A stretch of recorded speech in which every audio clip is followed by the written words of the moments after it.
I wanted to make a more focused video on notching, specifically some trickier scenarios and some quirks you might not be aware of.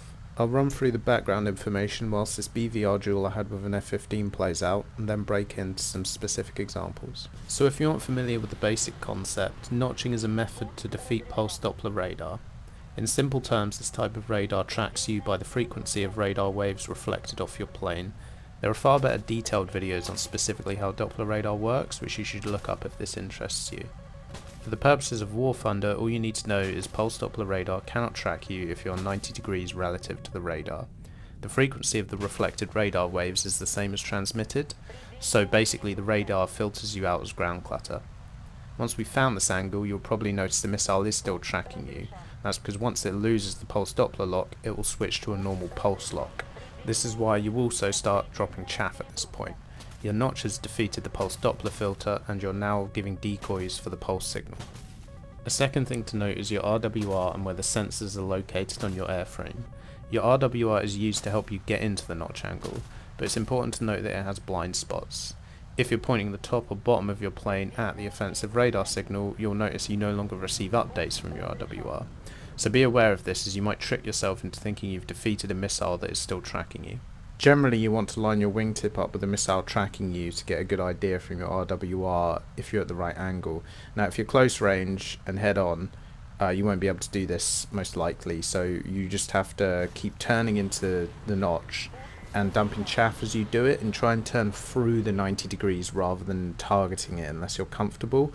So that way you know at some point you're going to pass through that 90-degree angle, and as long as you're continuously dumping chaff, you should hopefully see the missile flick off as you pass that angle.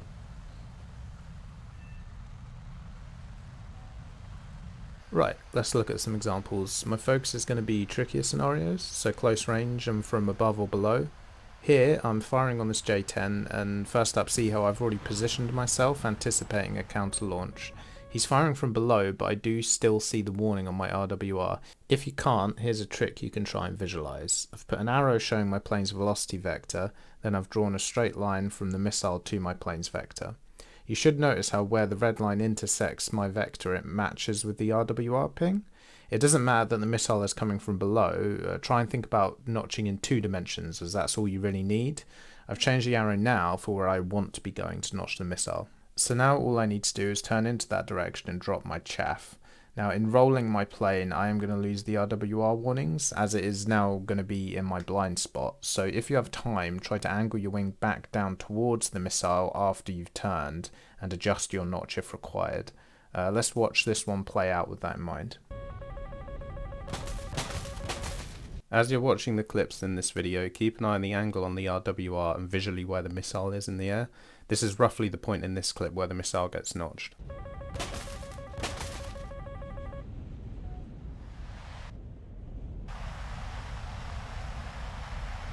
Next one is a very similar scenario. I've fired on this F-16 down low and positioned ready to defend any counterfire. The angle is a bit steeper this time, so you can see that just after he fires I do not have any RWR warnings at all. So let's visualize this again. Here's the missile's radar relative to my vector again. And here's where I want to turn to notch it. This of course isn't an exact science here, and I'm just trying to provide some rough angles to give you an indication of where to go. Note that these angles are obviously changing as you and the missile fly through the air, so it's not going to be the same as this freeze frame after I play the clip. You just use this visualization as a rough guide for your heading, and then try to line up your wingtip with the missile to get a more precise indication on your RWR after turning.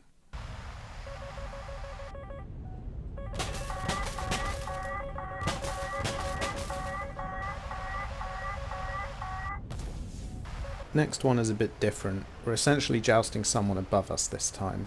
You'll notice after I fire, I've started turning directly away from him, ready to defend. This clip really shows what I meant when I said to consider these scenarios in 2 dimensions. This is no different to jousting someone who is at the same altitude as you. When you get to the notch, just level your plane relative with the offensive missile rather than the ground. It can be tricky of course, as your plane will fight you on this, so there is an element of feel when you do it. I'll unpause the clip now so you can see what I mean.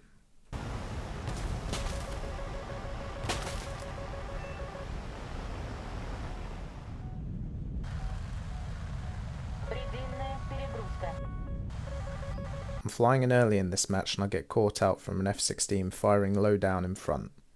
As I turn, you can really see the RWR blind spot here and how it gives me no warnings until I level my wings. Just keep your eyes on the missile and keep putting out chaff as you turn. You'll see here I actually notched the missile before I even leveled my wings relative to it.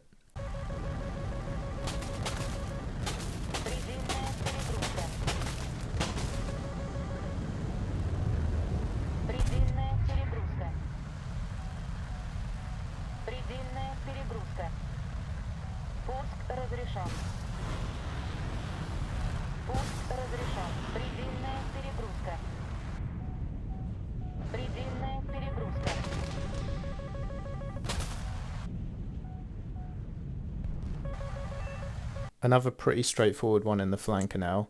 After I see the missile, I'm already close to the notch, so I don't need to turn much. I just need to keep rolling my wing back up to the missile to keep an eye on the angle until it bites on the chaff.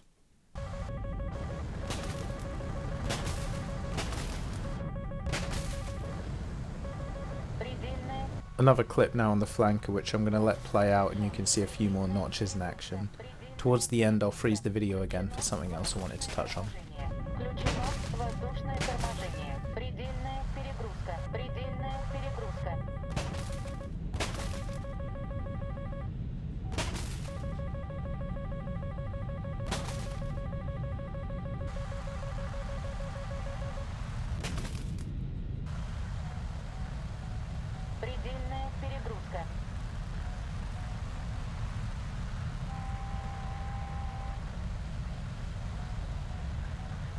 Разрешен. Предельная перегрузка. Пуск разрешен. Предельная перегрузка. Предельная перегрузка. Предельная перегрузка. Пуск разрешен. Предельная перегрузка. Предельная перегрузка.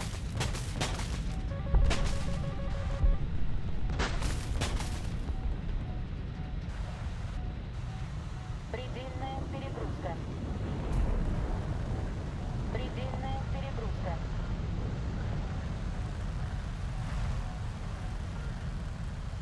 Пуск разрешен. Предельная перегрузка. Предельная. So as I defend against this JF-17's launch, pay attention to the missile.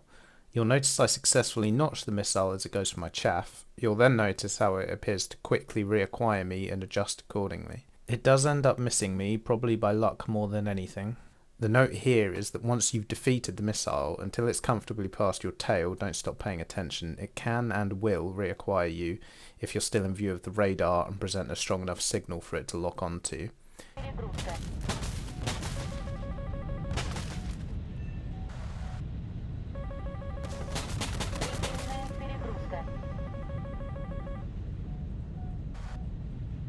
Here's that clip in sensor view where you can see it relock me.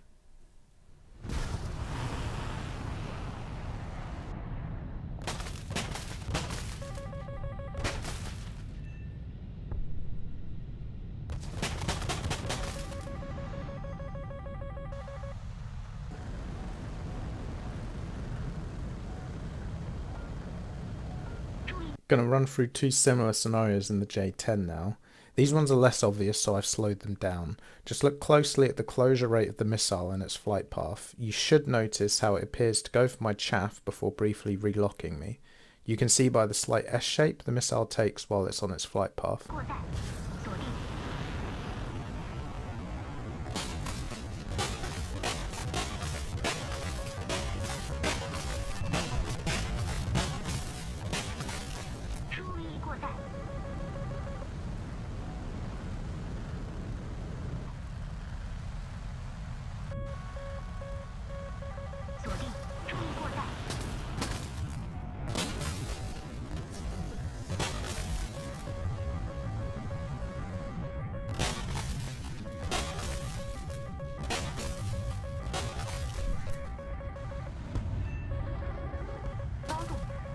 This last clip I have for you is in sensor view again from a while back. This was before I had any idea I was going to be making videos, so apologies for all the clutter not being hidden. I wanted to use it though because it shows a pretty niche scenario with a missile reacquiring me after notching it. The missile in this case doesn't actually track my chaff for very long, and it switches back to inertial guidance and data link, and then through the data link from the carrier aircraft it actually manages to reacquire me whilst I'm busy thinking I'm safe.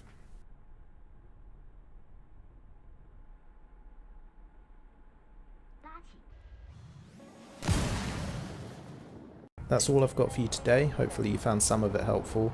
If you want to see an in-depth radar or sort of RWR guide, I'd suggest you check out some of the existing bigger Warfunder YouTubers, as they've all made great videos on this. Meanwhile, as an outro, I'll leave you with this fun MiG-29 F-16 dogfight I had a few days ago.